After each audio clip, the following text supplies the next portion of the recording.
RaiseFashion is an organization that works on uplifting, celebrating, and highlighting other Black-owned designers. With RaiseFashion, our goal is to get into different retailers. RaiseFashion does a really good job of making sure that all of the designers have their purpose and showcase of it. We were at the House of Sound in New York. It originally had 5 different floors, and each floor was its own activation. I came back and I was in a new space of creativity, a new space of joy.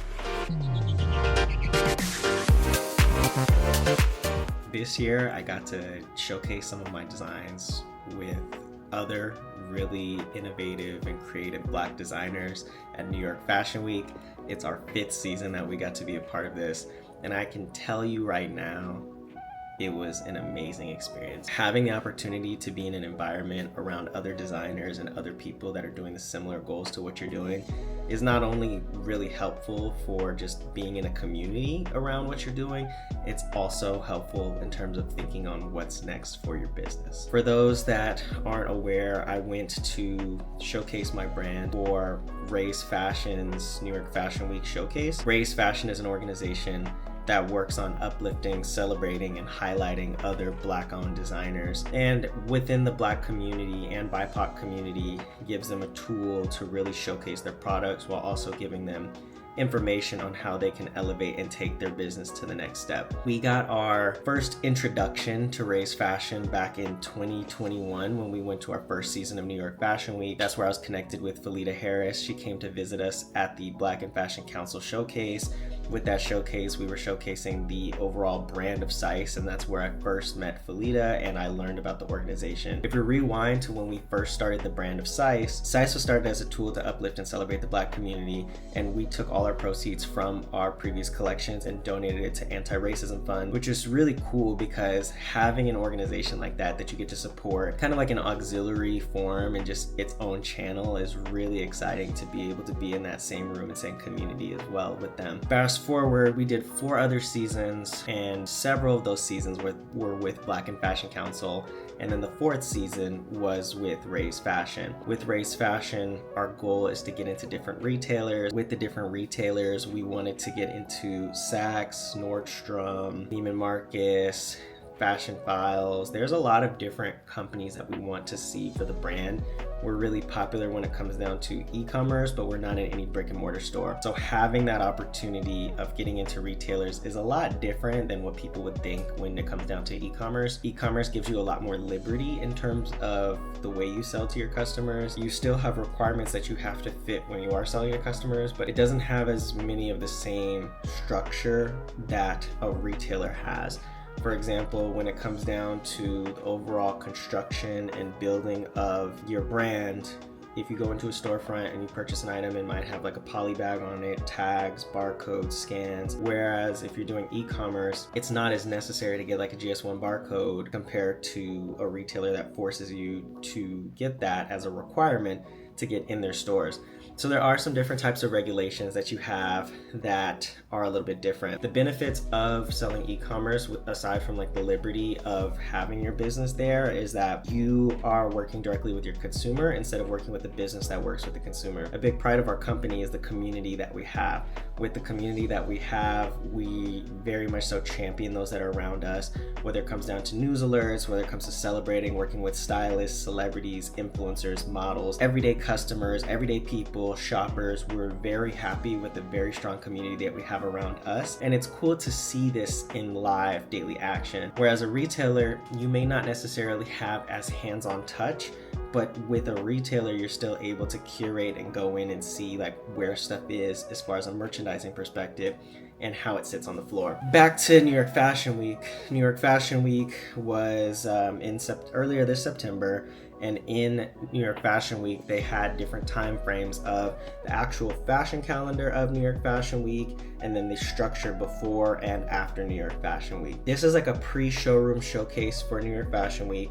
In the structure of this design and the purpose of it is that this was a culmination and celebration of fusion of BIPOC designers and BIPOC culture that is a culmination of designers, inspiration, art, partnerships, and an opportunity for people to commingle and have different meetings with other people that are within the industry. When it comes down to that collaboration, RaiseFashion does a really good job of making sure that all of the designers have their purpose and showcase of it. We were at the House of Sound in New York. As you know, New York is very strategic with the housing that you have, and the real estate is really expensive, but the style of this was in a really large building, and in the building it was kind of like a mansion style. It originally had 5 different floors, and each floor was its own activation. I would say it's similar to like a Neiman Marcus setup. The first floor, when you walk in, you get to do registration. There's an amphitheater where they had different types of events, where they had a conversation with Keith, who leads advisory, and he had the conversation of like being and doing collaborations with other businesses. He's done partnerships with a whole bunch of different companies, but he has his own brand, and his brand is like a culmination and twist of different types of like streetwear culture, contemporary culture, and overall twists of everyday fashion. So he had his setup in the amphitheater for editors, stylists, people that wanted to just kind of learn more as far as the businesses that come onto it. The second floor was the activation floor, where it was the brand sponsor that was working with RaiseFashion, in addition to another designer who has been working heavily with RaiseFashion throughout the past couple years. So seeing that designer and knowing him personally, that's really cool to see like their setup as soon as you walk in. There's also like the kitchen layout, and the kitchen layout had different like foods, cross combinations of like different cultures and everything like that. Coffee, so you could get your morning kick, but everything was curated like it was a house, but still a department store. You go up to the third floor, that's the floor we were on.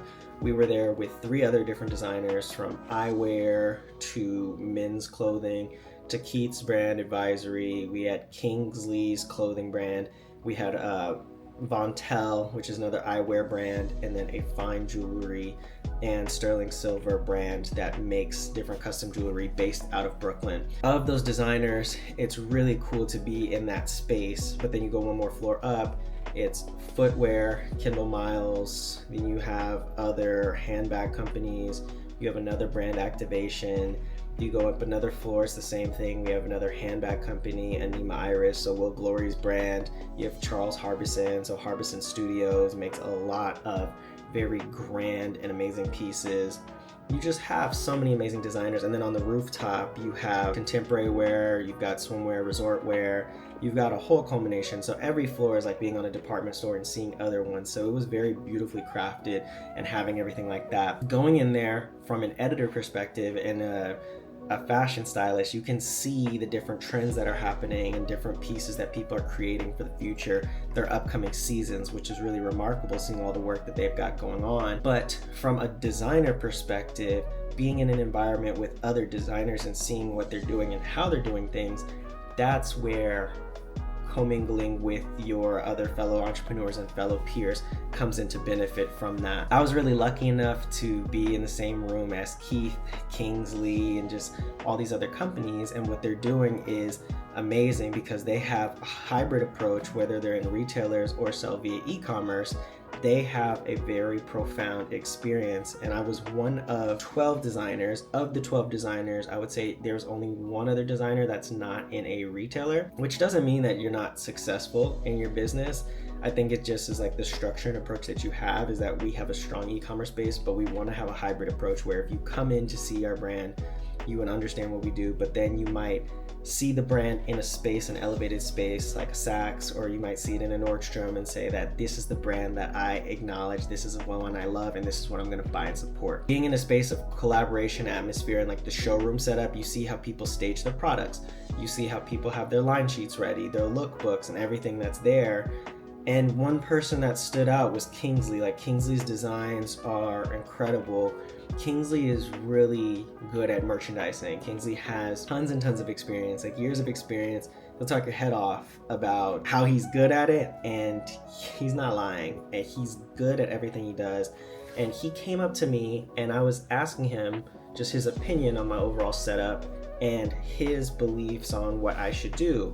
And he gave me like an honest approach and was saying that like, if you look at your collection, it's like your items are cool, but what is the cohesion on this, that if somebody comes in, and they were to purchase for their brand, would they understand what you're trying to do and what you're trying to showcase for your business? The answer to that was that it's almost there, but it needed a small adjustment and small transition. So if you have a bag that, if I were to showcase both a pink bag and a blue bag and then a black bag, green bag, gray bag, it's kind of all over the place. Where if you look at the story that you're telling, if somebody is going to come to market and purchase for spring summer, they may want pastels for spring summer, and they may want really bright colors. They may not want the neutrals. However, having an everlasting piece in the collection, that's something a little bit different compared to like the buying calendar that these companies come in and do it from. My lookbook was also something that was just designs, and the art of the design people appreciated in it.